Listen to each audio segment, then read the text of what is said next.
전라도 남원 광안루 앞 5일장. 장터가 한창이었습니다. 사람들이 웅성웅성 몰려들고 있었는데 그 이유가요. 장터 한가운데에 남자 하나가 쓰러져 있어서 그랬습니다. 갓도 없고 도포도 없고 맨상투에 찢어진 중치막 하나를 걸친 남자였는데 여러분, 이 남자의 꼴을 한번 상상해 보십시오. 광대뼈가 툭 튀어나올 만큼 볼이 꺼졌고 눈이 움푹 들어가 그림자가 졌고 손가락 마디가 전부 시커멓게 멍이 든 그런 손이었습니다. 한눈에 봐도 오래 굶은 사람의 손이었어요. 이 남자가 장터 흙바닥에 이마를 박고 절을 하고 있었습니다. 누구한테? 떡전을 버리고 앉아있는 여인한테였습니다. 그런데 이 여인이요, 보통 체구가 아니었습니다. 떡판 뒤에 앉아있는데도 사람들 사이에서 머리 하나가 더 보일 만큼 덩치가 크고 어깨가 넓고 양볼이 둥글둥글한 세간의 말로 뚝녀라 불리는 여인이었습니다. 이 남자가 울고 있었어요. 아니, 울음이라 하기엔 짐승이 으르렁거리듯 목구멍 안에서 소리가 갈려 나오고 있었습니다. 흙바닥에 눈물이 떨어져서 진흙이 되고 있었는데 이 남자가 갈라진 입술 사이로 한마디를 내뱉었습니다. 마누라. 장터의 사람들이 술렁였습니다. 저 거지가 떡전 여인을 마누라라 불렀습니다. 떡전 여인이 손에 들고 있던 떡칼을 내려놓았습니다. 사내를 내려다보는 눈이 찬 것도 아니고 따뜻한 것도 아니었습니다. 깊은 우물 같았다 합니다. 바닥이 보이지 않는 고요한 우물. 구경꾼 사이에서 누군가가 외쳤습니다. 야, 저 거지 누구야? 그러자 옆에 있던 늙은 안악이 입을 틀어막으며 말했습니다. 세상에, 저 사람 이판서댁 도련님 아니요? 이판서댁 도련님. 여러분, 이판서댁이라 하면 남원에서 모르는 사람이 없었습니다. 할아버지가 대사원을 지냈고 아버지가 이조판서를 지낸 남원 제1의 양반가. 그 집안의 도련님이 거지가 되어서 장터 떡전 앞에서 뚝녀를 마누라라 부르며 울고 있다? 대체 이 두 사람 사이에 무슨 일이 있었던 겁니까? 여러분, 이걸 이해하시려면 10년 전으로 가야 합니다. 정확히 이 두 사람의 혼례날로 10년 전 남원 이판서 댁의 외아들, 이름은 이도령. 도령이라 쓰면 춘향전 같으니까 본명을 쓰겠습니다. 이재학, 나이 21. 이 사람이요, 여러분 남원에서 소문난 미남이었습니다. 키가 육척에 어깨가 넓고 눈매가 그윽하고 무엇보다 목소리가 좋았습니다. 글 읽는 소리가 마을 밖까지 들리면 동네 처자들이 담장 밑으로 슬금슬금 모여들 정도였다 합니다. 근데 이 양반, 얼굴값을 너무 했어요. 21까지 과거를 한 번도 안 봤습니다. 공부가 싫은 건 아닌데 지루한 거예요. 앉아서 사서삼경을 외우는 것보다 친구들이랑 말 타고 들판을 달리는 게 좋고 시를 읽는 것보다 기방에서 가야금 소리 듣는 게 좋고 돈은 아버지 판서가 벌어다 놓으니까 걱정이 없었지요. 전형적인 팔자 좋은 한량. 이조판서 이 대감이 이 아들 때문에 한숨이 끊이지 않았습니다. 저놈을 잡으려면 고삐를 채워야 한다. 장가를 보내자. 여러분, 이 당시 양반가에서 한량 아들을 잡는 가장 확실한 방법이 뭐였냐면 장가를 보내는 거였습니다.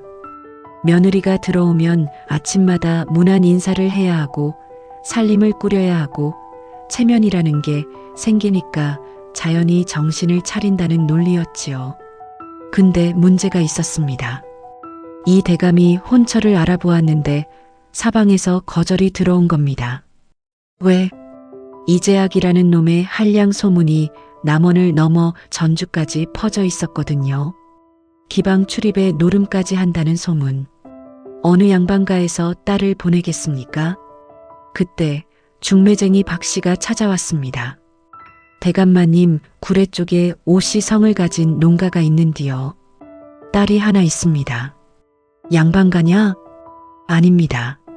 농사꾼인디요. 근디 부자입니다.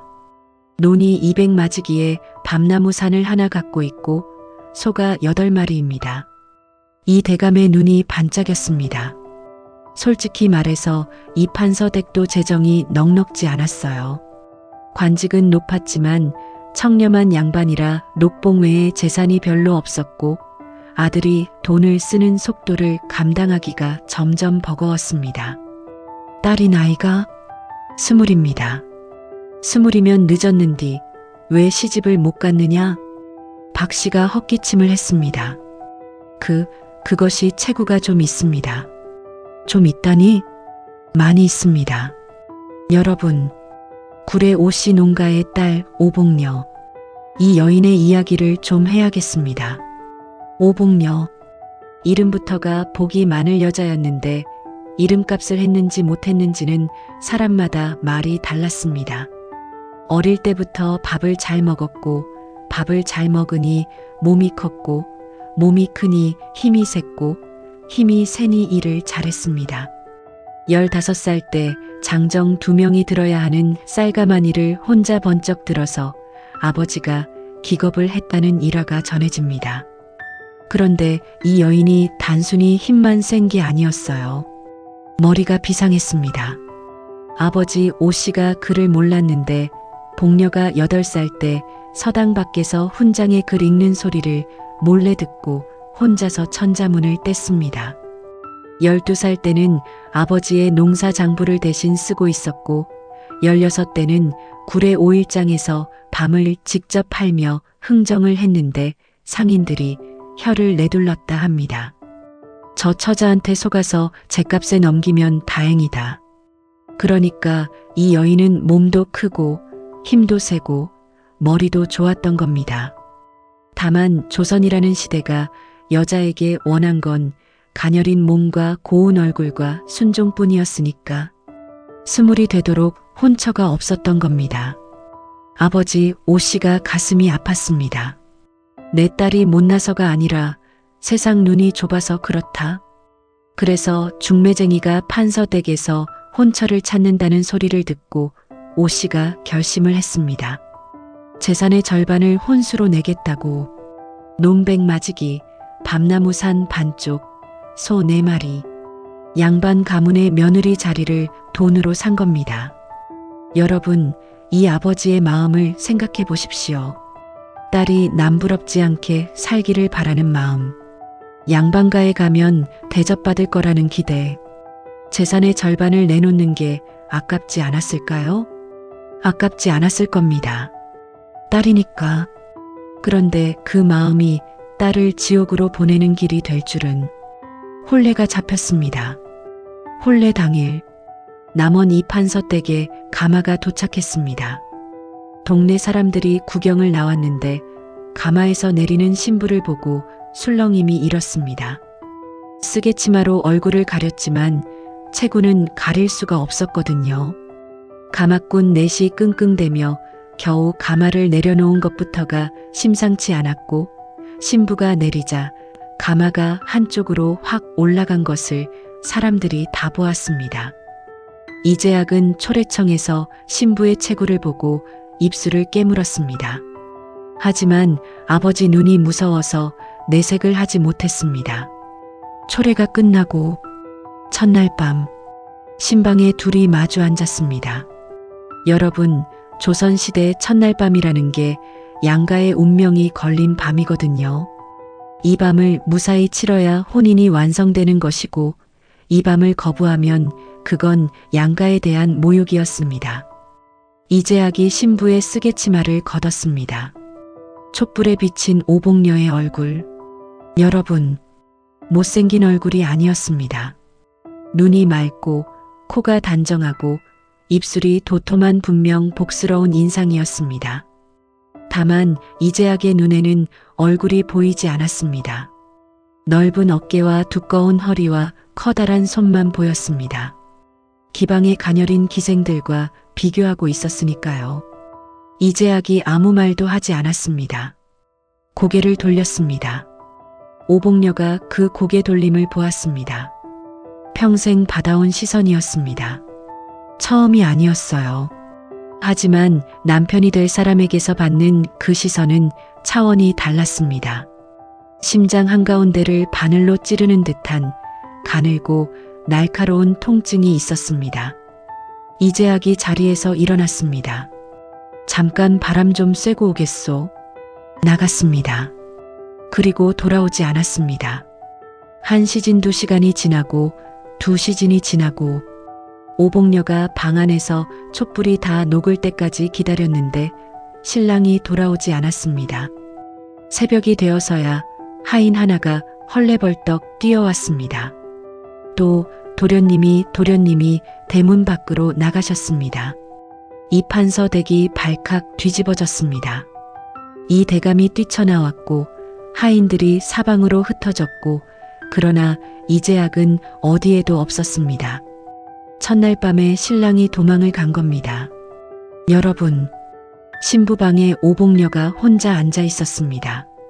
녹아내린 촛농 위에 새벽빛이 내려앉고 있었는데 이 여인의 등이 미동도 없이 곧았습니다. 울지 않았습니다. 그 대신 자기 무릎 위에 놓인 두 손을 내려다보고 있었는데 그 큰 손이 치마를 한 움큼 쥐고 있었습니다. 천이 찢어질 만큼. 그런데 이 여인의 보따리 속에요. 아버지가 넣어준 물건이 하나 있었습니다. 밤나무산 문서나 논 문서가 아니었습니다.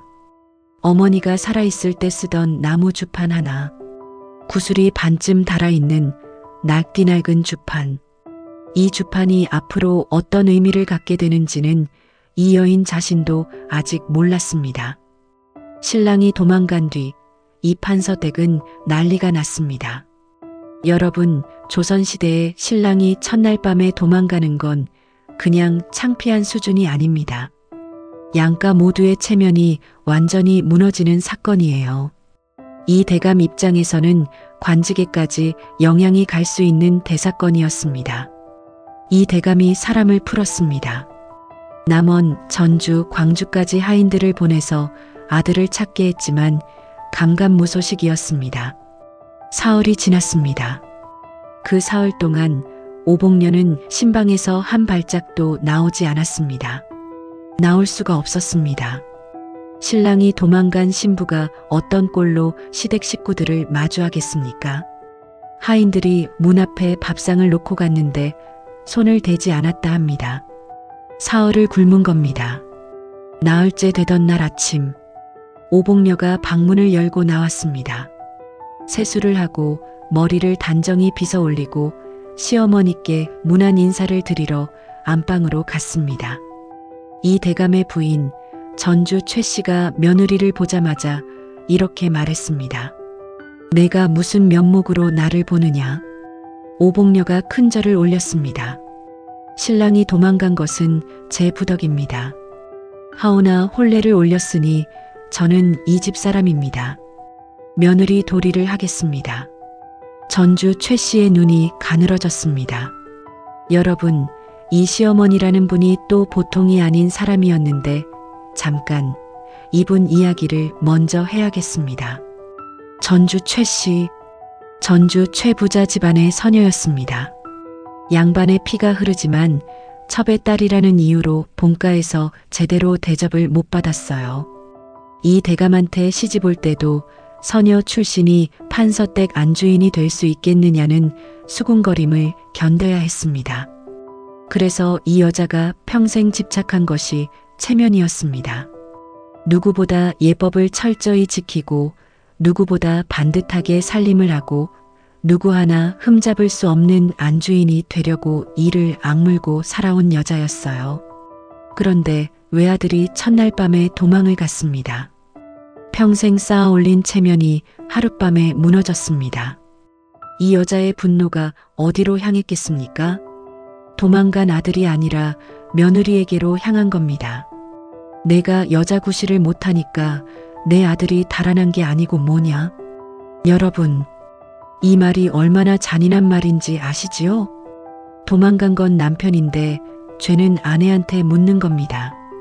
하지만 조선이라는 세상에서는 이게 통했습니다. 남자가 떠나면 여자 탓, 남자가 바람피면 여자 탓, 남자가 실패하면 여자 탓. 그게 조선이었어요. 오복년은 아무 말도 하지 않았습니다. 절만했습니다. 그리고 부엌으로 갔습니다.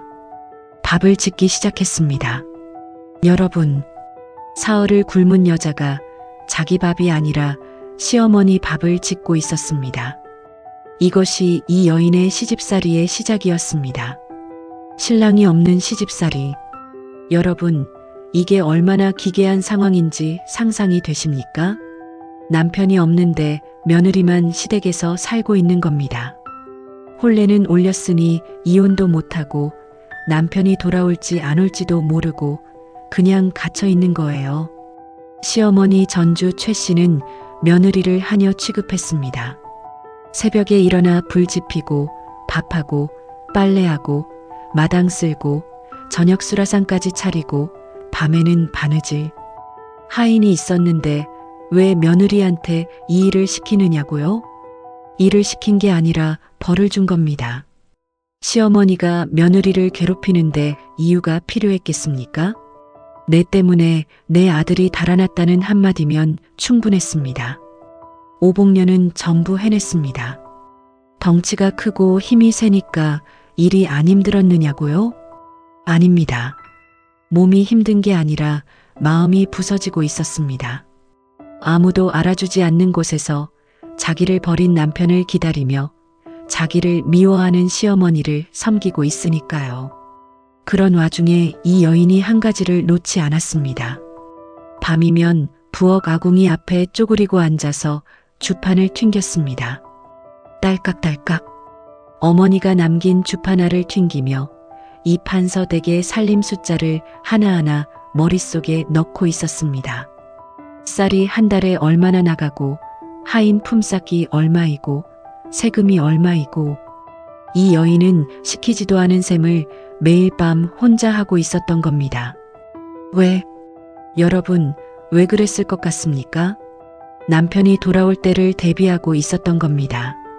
남편이 돌아오면 살림을 바로 잡아야 하니까. 이 여인은 도망간 남편을 원망하면서도 기다리고 있었습니다. 돌아오면 잘해보려고. 돌아오면 이 집을 제대로 꾸려보려고. 그 마음이 아이고 참. 시집 온 지 1년이 되었는데 남편 소식이 없었습니다. 이 대감이 수소문 끝에 알아낸 바로는 이재학이 한양으로 올라갔다는 거였습니다. 한양에서 뭘 하고 있느냐? 친구네 집에 얹혀 살며 기방과 노름판을 전전하고 있었습니다. 이 대감이 사람을 보내 아들을 잡아오려 했습니다. 그런데 그때 이 대감이 쓰러졌습니다. 중풍이었습니다. 갑자기였어요. 아침에 문안 인사를 받다가 왼쪽 팔다리에 힘이 빠지면서 쓰러졌습니다. 입이 돌아가고 말이 어눌해지고 반신을 못 쓰게 된 겁니다. 남원 최고의 양반가 이판서 댁의 기둥이 무너졌습니다. 이 대감이 더 이상 관직에 나갈 수 없게 되었고 녹봉이 끊겼고 아들은 한양에서 돈만 쓰고 있고 전주 최 씨가 허둥지둥했습니다. 이 여자가 살림에는 밟지 못했거든요. 체면을 지키는 데만 온 신경을 쓰다 보니 돈이 어디서 들어오고 어디로 나가는지를 제대로 파악하고 있지 못했습니다. 석 달 만에 하인 넷을 내보내야 했습니다. 줄 돈이 없으니까 반년 만에 논 20마지기를 팔았습니다. 1년 만에 이판서 댁이 기울기 시작했다는 소문이 남원 전체에 퍼졌습니다. 그 와중에 오복녀가 시어머니를 찾아갔습니다.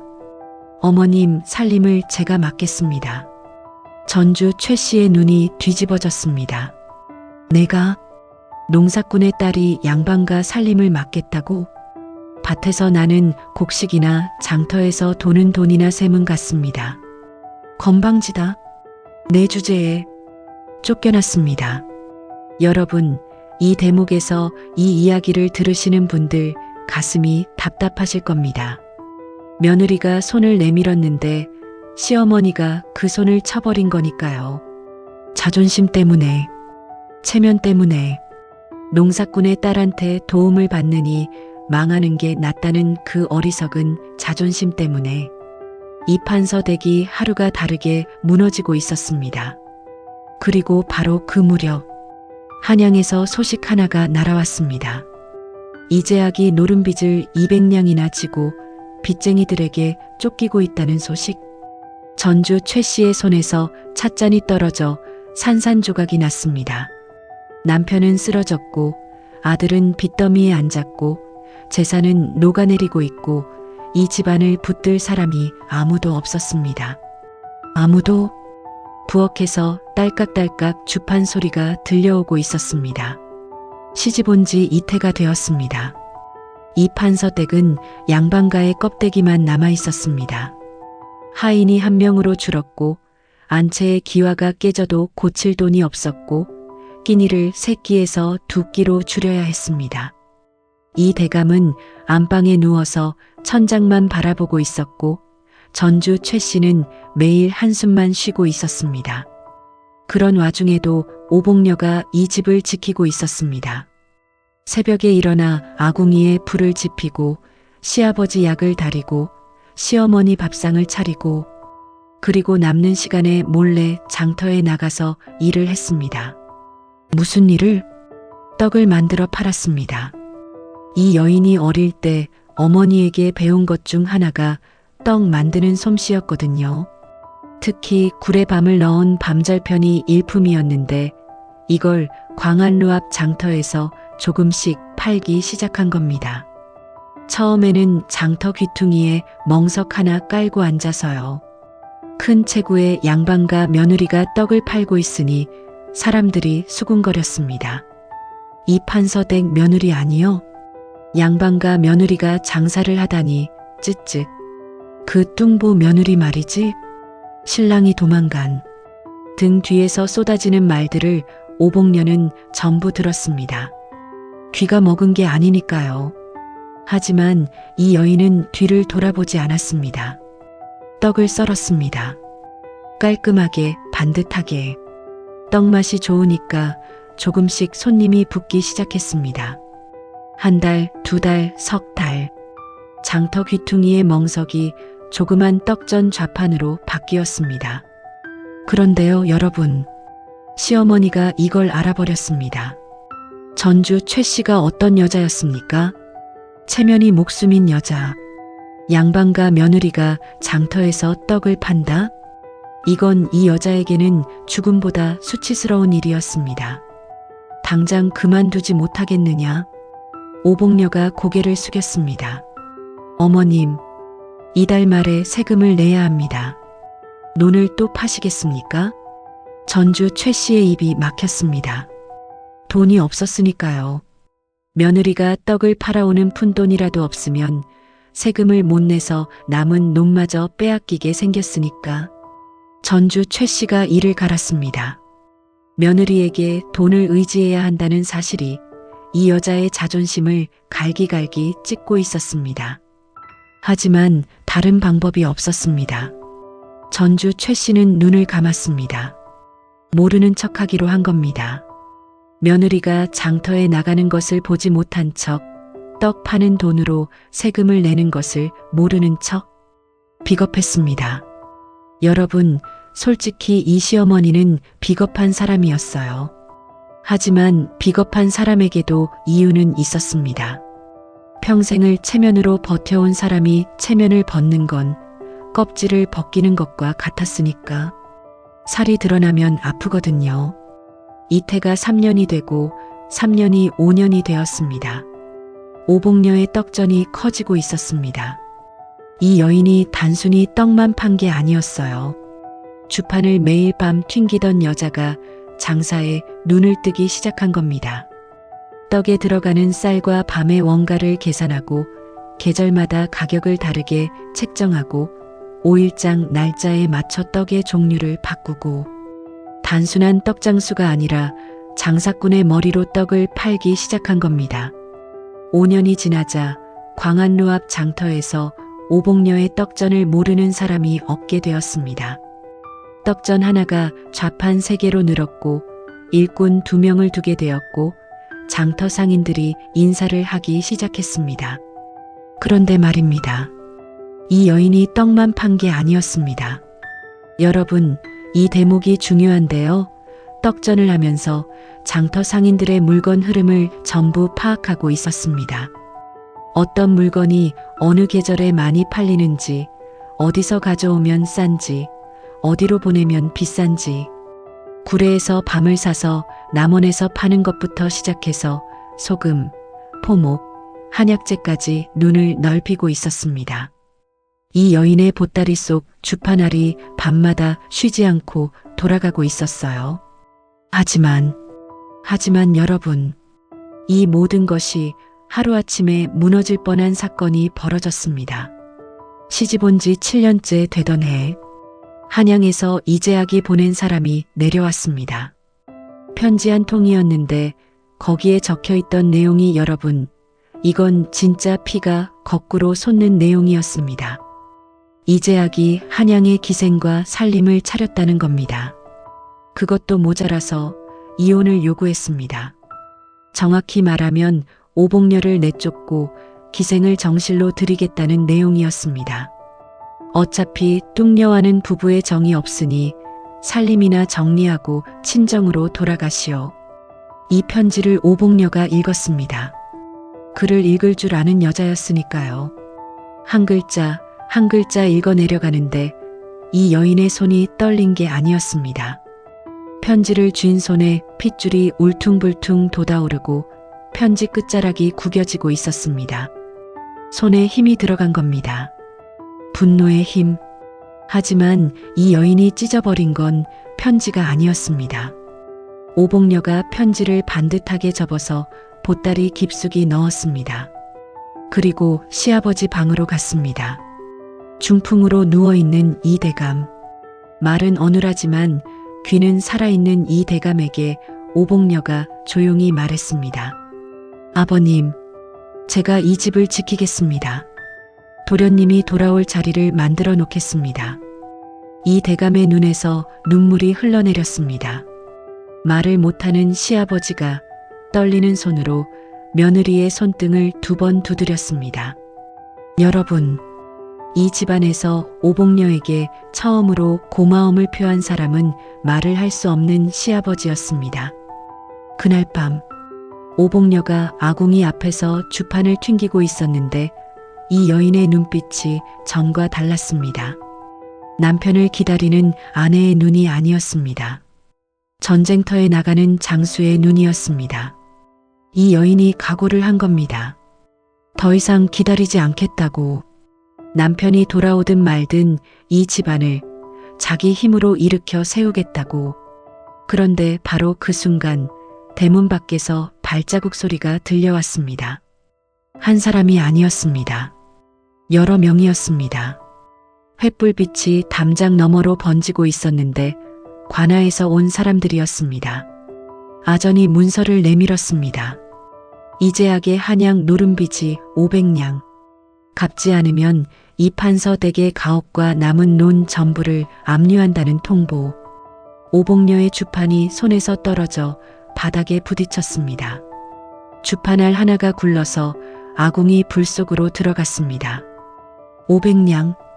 이 여인이 7년간 떡을 팔아모은 돈이 120냥이었습니다. 4분의 1도 안 되는 돈. 이 여인의 무릎이 처음으로 꺾였습니다. 바닥에 주저앉았습니다. 아궁이 앞에서.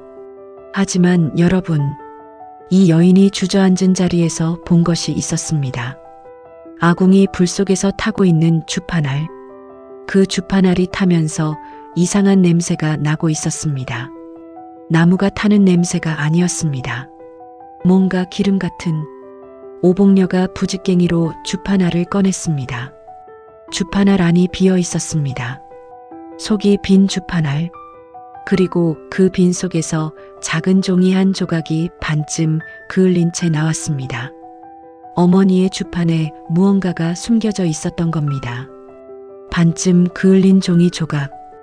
오복녀의 손이 떨리고 있었습니다. 불에 탄 가장자리를 조심스럽게 펴자 글씨가 보였습니다. 어머니의 필체. 눈에 익은 삐뚤삐뚤하지만 또박또박한 그 글씨. 하지만 반이 타버려서 내용의 절반밖에 읽을 수 없었습니다. 읽을 수 있는 부분은 이것뿐이었습니다. 지리산 남쪽 자락, 구례 화엄사 아래, 밤나무 숲 세 번째, 큰 돌 밑에 내 아버지도 모르는 나머지는 불에 타서 사라졌습니다. 오복녀의 심장이 미친 듯이 뛰고 있었습니다. 어머니가 주판 속에 숨긴 쪽지, 지리산 밤나무 숲, 세 번째 큰 돌, 아버지도 모르는 것. 여러분, 이게 뭘 뜻하는지 직감적으로 느끼시지요? 오복녀의 어머니는 장사의 밝은 여인이었습니다. 구례 오일장에서 밤을 팔고 약재를 거래하고 딸에게 주판과 셈을 가르친 비범한 여자. 이 여자가 남편에게도 알리지 않은 무언가를 죽기 전에 딸의 주판 속에 숨겨놓은 겁니다. 오복녀는 그 밤을 뜬 눈으로 보냈습니다. 가야 했습니다. 구례까지. 하지만 시아버지는 누워있고 시어머니는 도움이 안 되고 압류기한은 한 달. 다음날 새벽 오복녀는 떡전 일꾼에게 떡전을 맡기고 시어머니에게 말했습니다. 친정에 다녀오겠습니다. 사흘이면 돌아옵니다.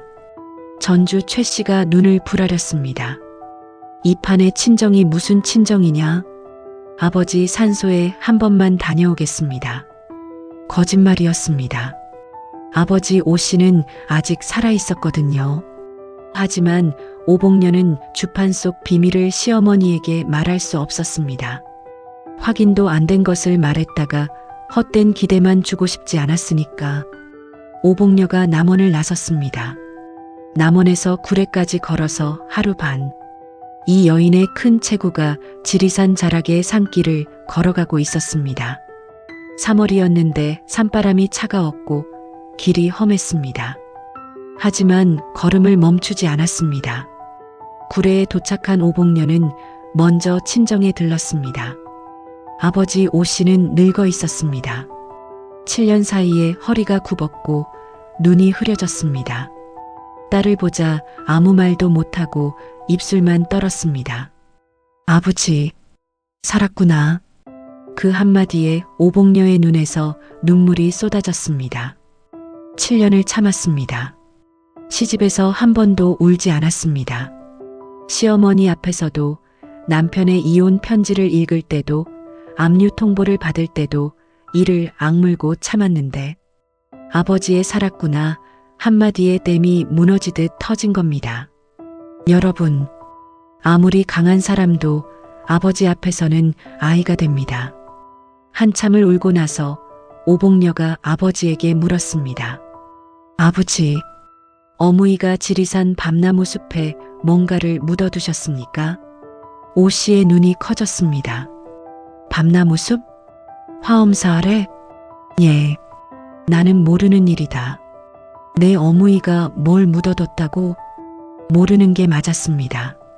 쪽지에도 아버지도 모르는이라고 적혀 있었으니까. 오복녀는 혼자 지리산으로 올라갔습니다.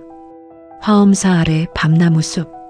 여러분, 구례 화엄사 아래에 밤나무 숲이 있는데 이 숲이 오씨 집안의 밤나무 산이었습니다. 혼수로 절반을 이판서댁에 넘겼지만 나머지 절반은 여전히 오씨 소유였습니다. 오복녀가 숲 사이를 걸었습니다. 세 번째 큰 돌.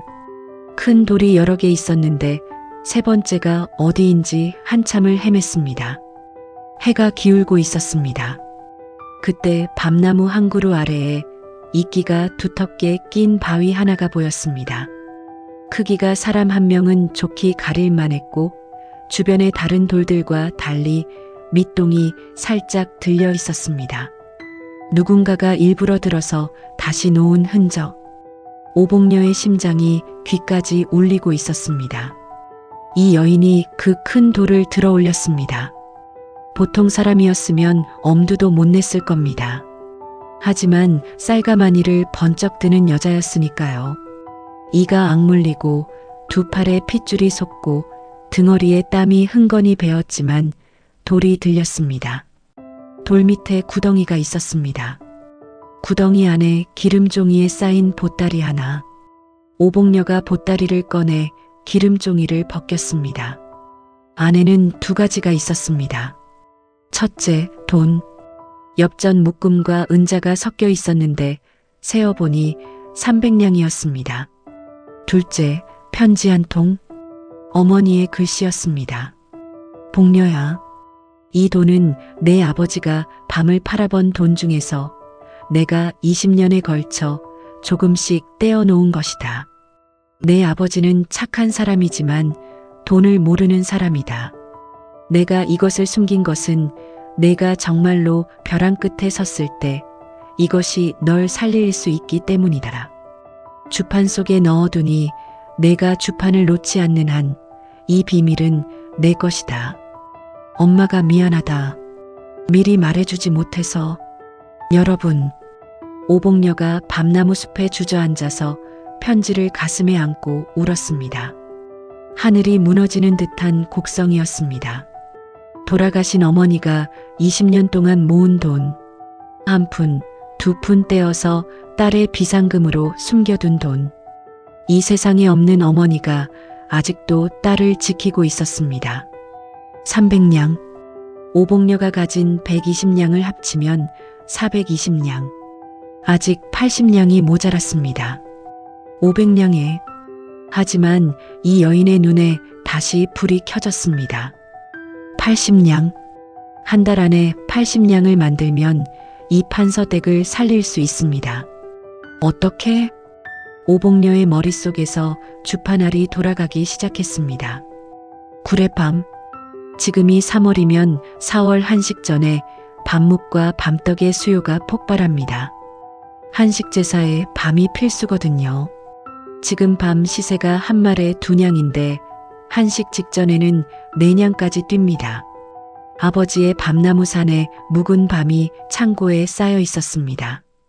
오복녀가 아버지에게 달려갔습니다. 아버지, 창고에 있는 밤 전부 제가 가져가겠습니다. 오 씨가 딸의 눈을 보았습니다. 7년 전에 시집 보낼 때와는 전혀 다른 눈이었습니다. 어린 딸의 눈이 아니라 장수의 눈이었습니다. 가져가거라. 오복녀가 밤 20가마를 짊어지고 아니 수레를 빌려 싣고 남원으로 돌아왔습니다. 남원 장터에서 밤을 풀었습니다. 예상대로 한식이 다가오자 밤값이 치솟았고 20가마가 열흘 만에 팔려나갔습니다. 84냥, 504냥. 여러분, 됐습니다. 오복녀가 관하로 달려갔습니다. 가슴에 동계를 안고 달렸습니다. 이 큰 여인이 남원 거리를 뛰어가는 모습을 보고 사람들이 비켜섰습니다. 오복녀는 아무도 보이지 않았습니다. 숨이 차고 심장이 터질 것 같았지만 발이 멈추지 않았습니다. 관아에 도착했습니다. 돈을 내밀었습니다. 아전이 세었습니다. 504냥. 맞소. 오복녀의 다리에서 힘이 빠졌습니다. 관아 마당에 주저앉았습니다. 웃고 있었는지 울고 있었는지 본인도 모르겠더라 합니다. 하늘이 빙글빙글 돌았고 귀에서 윙윙 소리가 났고 눈앞에 돌아가신 어머니의 얼굴이 아른거렸습니다. 이 판서댁이 살았습니다. 집이 살았고 논이 살았고 시아버지가 누울 방이 살았습니다. 그 뒤 3년이 더 지났습니다. 오복녀의 떡전이 남원 최고의 가게가 되었습니다. 떡뿐만 아니라 밤, 약재, 포목까지. 구례에서 가져온 물건을 남원 장터에서 팔고 남원의 물건을 전주로 올리고 장사가 물 흐르듯 돌아갔습니다. 이 여인의 주판이 멈춘 적이 없었습니다. 이 판서댁의 논이 다시 늘어나기 시작했고 기와도 새로 올리고 하인도 다시 2명을 들이고 기울어진 가문이 조금씩 일어서고 있었습니다. 전주 최 씨는요? 달라지고 있었습니다. 처음에는 며느리가 돈을 벌어오는 것이 수치였는데 5년, 7년, 10년이 지나면서 수치가 조금씩 다른 감정으로 변하고 있었습니다. 그게 뭐였는지는 이 여자 자신도 정확히 모르겠지만 한 가지는 확실했습니다. 아침에 며느리가 차려주는 밥상 위에 반찬이 하나씩 늘어날 때마다 이 여자의 눈가가 조금씩 풀려가고 있었다는 것. 말로는 절대 표현하지 않았습니다. 전주 최 씨는 끝까지 고맙다는 말을 하지 않았어요. 하지만 어느 날부터 며느리의 밥상을 물리지 않게 되었습니다. 그게 이 여자가 할 수 있는 최대한이었을 겁니다. 시집 온 지 꼭 10년째 되던 해, 이야기의 처음으로 돌아갑니다. 남원 광안루 앞 5일장, 떡전 앞에 남자 하나가 쓰러져 있었습니다. 이재학, 여러분, 이 사람이 10년 사이에 어떻게 되었느냐? 한양에서 기생과 살림을 차렸다 했지요?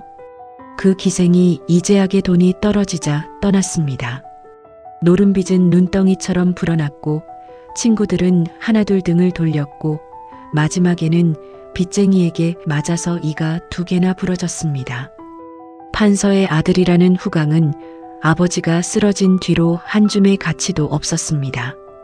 이재학은 한양에서 쫓겨나다시피 내려왔습니다. 전주를 거쳐 남원까지 걸어서 도포를 전당포에 잡히고 갓을 빚쟁이에게 빼앗기고 찢어진 중치막 하나를 걸치고 열흘을 굶었습니다. 남원 장터에 도착했을 때 이재학의 눈에 떡전이 보였습니다. 큼직한 떡전. 인절미와 밤절편이 가지런히 놓인 좌판 위에서 김이 모락모락 피어오르고 있었습니다. 열흘을 굶은 사람 눈에 떡이 어떻게 보이겠습니까? 눈앞이 아른거리고 침이 넘어가고 다리에 힘이 풀려서 떡전 앞에 쓰러졌습니다. 그리고 올려다봤는데 떡전 뒤에 앉아있는 여인의 얼굴을 보았습니다. 넓은 어깨, 둥근 볼, 크고 맑은 눈. 10년 전 첫날 밤에 보고 도망친 그 얼굴. 이재학의 입에서 갈라진 목소리가 흘러나왔습니다. 마누라. 오복녀가 떡칼을 내려놓고 남편을 내려다보았습니다. 여러분, 이 순간 이 여인이 무슨 생각을 했을 것 같습니까? 밀가루 반죽 같은 꼴로 쓰러진 남편. 첫날 밤에 자기를 두고 도망간 남편. 기생과 살림을 차리고 이혼 편지를 보내고 500냥 빚을 떠안기고 10년 동안 단 한 번도 돌아보지 않은 남편. 이 여인이 자리에서 일어났습니다. 장터의 사람들이 숨을 죽이고 지켜보았습니다. 오복녀가 떡 하나를 집어들었습니다. 인절미 한 조각. 그리고 쓰러진 남편 앞에 쪼그리고 앉았습니다. 떡을 남편의 입 앞에 내밀었습니다. 아무 말도 하지 않았습니다. 이재학의 눈에서 눈물이 흘러내렸습니다. 이 남자가 10년 만에 처음으로 자기가 무엇을 버렸는지 깨달은 순간이었습니다. 떡 한 조각을 받아 물었는데 입안에서 밤 맛이 퍼졌습니다. 구레밤, 아내가 만든 밤절편. 이 남자가 바닥에 이마를 박고 울기 시작했습니다. 미안하오, 미안하오, 미안하오. 오복녀가 한참 동안 말이 없었습니다. 그리고 입을 열었는데, 여러분, 이 여인이 한 말은 용서도 아니고 원망도 아니었습니다. 일어나시오. 밥부터 먹어야지요. 그날 저녁, 이 판서댁 마당에서 이재학이 무릎을 꿇고 있었습니다. 어머니 전주 최 씨 앞에 중풍으로 누워있다 겨우 일어난 아버지 이 대감 앞에, 그리고 오복녀 앞에 전주 최 씨가 아들의 뺨을 쳤습니다. 말라빠진 볼에 손자국이 붉게 찍혔습니다.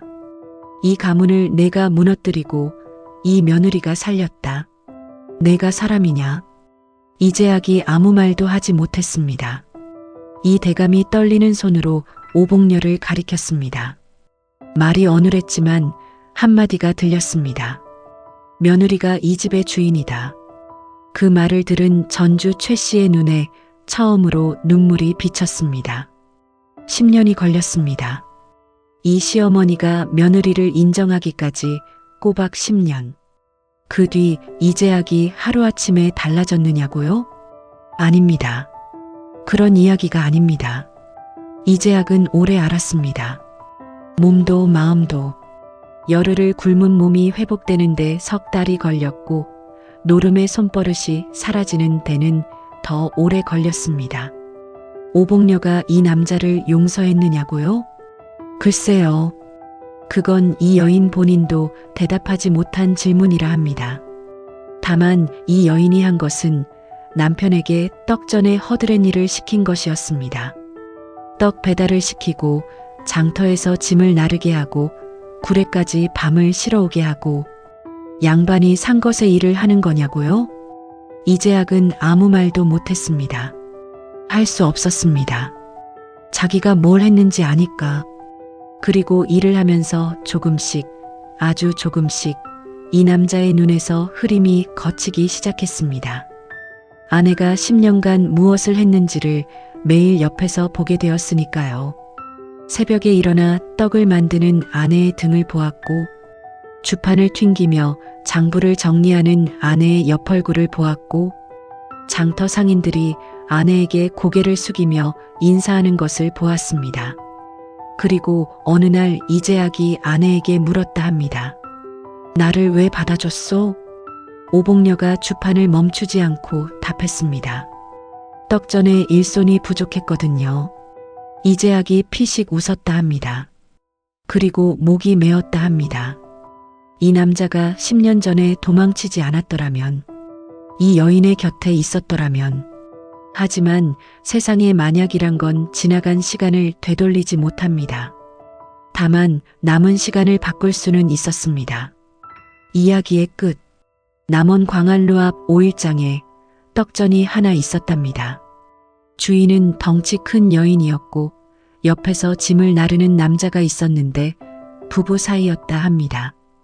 남자가 예전에는 꽤 잘생겼다는데 여인의 떡시루를 번쩍 들어 나르는 모습이 잘생긴 얼굴보다 훨씬 볼만했다고 장터 사람들이 그렇게 말했답니다.